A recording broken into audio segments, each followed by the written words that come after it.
What's up, people? It's your girl Adeola. Real quick, I just want to say I feel ashamed as a Nigerian. The elections we conducted this year, both the presidential, the gubernatorial election, I'm sorry, it's an embarrassment. The whole process is an embarrassment. Like, I couldn't even tell people that are not Nigerians to tune in to watch how we are conducting ourselves.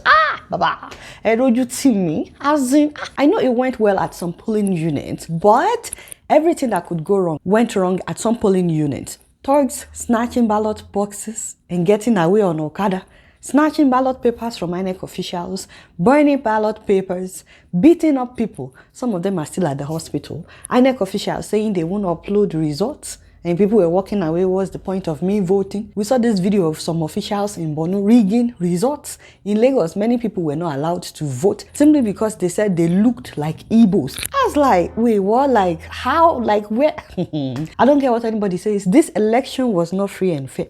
And how can this cost us 355 billion naira?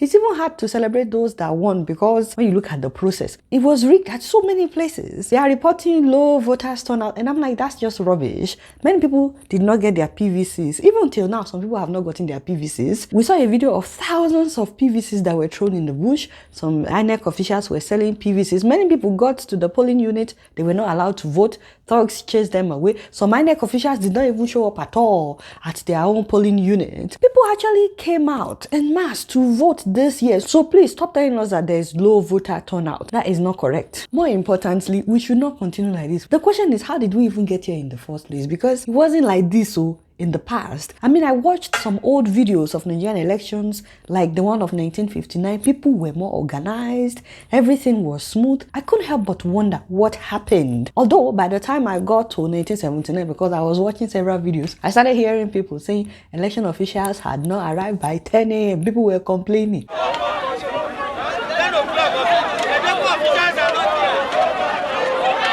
It looks like instead of us getting better, that we are going the opposite way. But seeing those videos tells me that we can actually do it, because we've done it in the past. Many African countries are getting it right. There's no reason for us not to get it right in Nigeria and actually be an example for others. I think it's a shame that Nigerians abroad still cannot participate in elections. Kenyans abroad can vote, South Africans abroad can vote, people from Botswana, they can vote abroad. It's not rocket science. Why are we not allowed to vote abroad? So what do we need to do? What is the solution? I know we go to churches and mosques to campaign. In fact, I saw this video, which I'm sure many of you saw. Some people sacrificing a goat for Governor Sanwo-Olu to win in Lagos.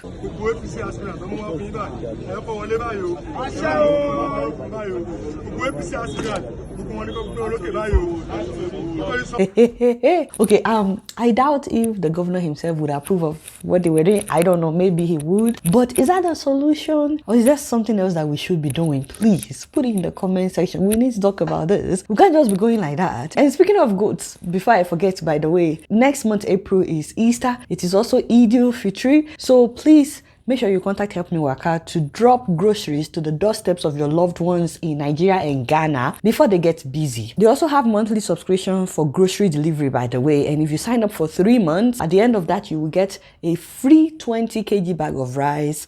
If you sign up for 6 months, at the end of that, you get a free 50 kg bag of rice. And if you sign up for 1 year, at the end of that, you get a live goat, which you can either eat or sacrifice. You know, the choice is yours. Or you can choose 250 kg bags of rice if you don't want live goat. And you can also extend whatever time you sign up for. Meanwhile, I know many of you want to know what the update is about Peter Obi and his case in court. 20 senior advocates of Nigeria are now representing Labour Party's Peter Obi as he challenges the result of the presidential election. By the way, in his petition, Peter Obi is saying that, well, Tinubu is not even qualified at all to have been a candidate because he forfeited his funds to the US government over drug trafficking allegations, saying that this means he must have committed infractions that should disqualify him from running for an election in Nigeria. What do you guys think about that? He's basically saying Tinubu is a drug lord and he shouldn't even contest to be Nigerian president at all. Let me know what you think about that. Also, 17 senior advocates are representing Atiku, while 12 are representing Tinubu at the court. We'll keep you guys posted on whatever happens with the court case. Meanwhile, it is heartbreaking. I don't know if you've been following what's happening in Southeast Africa. Cyclone Freddy has killed more than 500 people. And by the way, that's just the official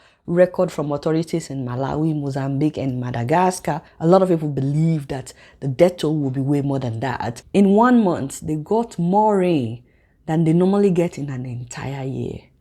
And that has led to heavy floods and landslides that buried so many people alive.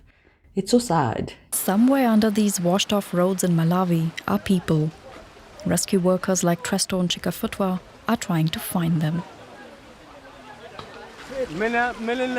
So far, we have recovered 30 bodies, but we're not yet done. We're still looking for more victims. And this tropical cyclone Freddy actually started off the west coast of Australia and then headed west. It traversed the entire Indian Ocean and then it traveled more than 8,000 kilometers, devastating 3 southern African countries, Malawi, Madagascar, and Mozambique. The fear now is that cholera may break out at these affected countries as an aftermath, and that may even kill more people than what the cyclone has killed. Now, even though the deadliest tropical cyclone recorded in history happened in Bangladesh, that was 50 years ago, claiming more than 500,000 lives, this Cyclone Freddy is believed to be the most energetic storm ever. And so it really affected a lot of people, and people believe that it probably killed more people than we're hearing of. So we'll be getting updates. Our deepest condolences to the people of Malawi, the people of Mozambique, the people of Madagascar, and to all that have lost loved ones. May their souls rest in peace. Honestly, we can't even imagine people getting buried alive and their family members are not able to do anything, like those who survived. And I think that's another thing that we don't talk about a lot, the trauma, those who survive, the trauma that they have to go through, that they have to bear now, the heavy heart. It's not easy because there are people that lost entire family members. May their souls rest in peace. And then in Kenya, there has been a series of protests. You must have seen it in the news. There have been protests over the economy, over the high cost of living. Now to Kenya, where protests have gripped the capital Nairobi, with demonstrators taking to the streets over the country's cost of living crisis. Kenyan police have fired tear gas and arrested several senior opposition figures as hundreds of people protested against President William Ruto, who's been unable to bring down cost of living prices since taking over in September. Now, the protest is being led by opposition leader Raila Odinga and a lot of opposition members. Odinga is saying that the protest is not just about the high cost of living, by the way, that he's also protesting the fact that the election victory was stolen from him. It's not just about the cost of living. Yesterday, the opposition leader, Raila Odinga, said that some of the things that they'll be protesting, aside from cost of living, they are saying that the election was stolen, their victory was stolen, and he's saying that even the Supreme Court ruling went against his wish, and he lost the election not because the people didn't vote for him, but because his election was bundled by the electoral officials. You know, the sad thing is a student was killed and more than 200 opposition members have been arrested. And you know, I'm just confused because the election that we're talking about happened in August of last year. That was 7 months ago. Why are we protesting now instead of when the election happened? It's confusing, you know what I mean? Also, I've seen comments by Kenyans online, some of them in support of Odinga, saying that he's their hero and you know that they would support what he's doing. And then there are some Kenyans that are saying, why not just go to court instead of causing an unrest? Let me know what you guys think about this, because it's confusing for those of us that are not from Kenya, because I'm like, which election are we protesting about when everybody was celebrating the fact that there was no protest in Kenya, considering what happened in the past when there was a protest and a lot of people died. So Kenyans, let's hear from you guys. But before I go, I want to remind you guys that if you have a business, whether it's products or services that you render, and you need a professional website that will guarantee maximum patronage so that people can know that you are serious about your business and so that more people can patronize you, please don't forget to contact Payah Business School. I've talked about them in the past. They're starting a new course right now on how to build a sales funnel for your product or your services. I mean, sales funnels are the best kind of websites that you can have for your business, in my opinion, because you basically guide anybody that visits your website to how to make a purchase. So that's the goal of a sales funnel. This is what so many businesses use to convert traffic on their site into sales. In fact, they will be showing you how so many popular websites did it, and everything is online, which means you can join them from any part of the world. They take Naira, they take dollars, because they take about 10 different currencies. The price is $230, or if you're paying in Naira, it's 115,000 Naira. Like I said, they're taking up to 10 different currencies. So if you're not from Nigeria or you don't spend dollars, ask them about the currency that you spend. And the best part is you get a 10% discount if you use the promo code Adeola. And once you know how to do this, because they will teach you how to do it yourself, you can even be doing this as full-time, you know, building websites for people and charging money. Hey, I'm always, you know.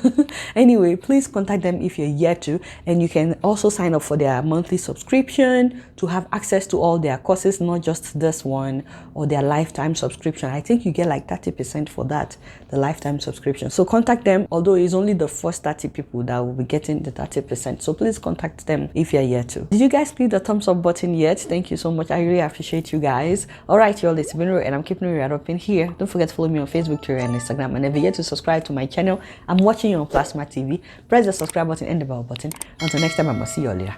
Peace out.